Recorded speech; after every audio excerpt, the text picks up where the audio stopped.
Candidate number 2, your hashtag for tonight is hashtag empathy.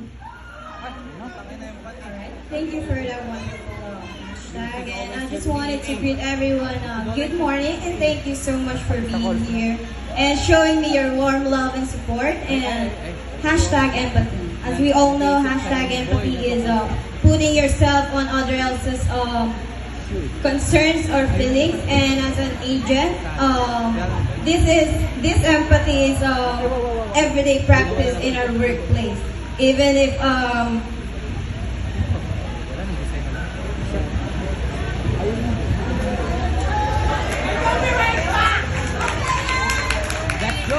sorry about that.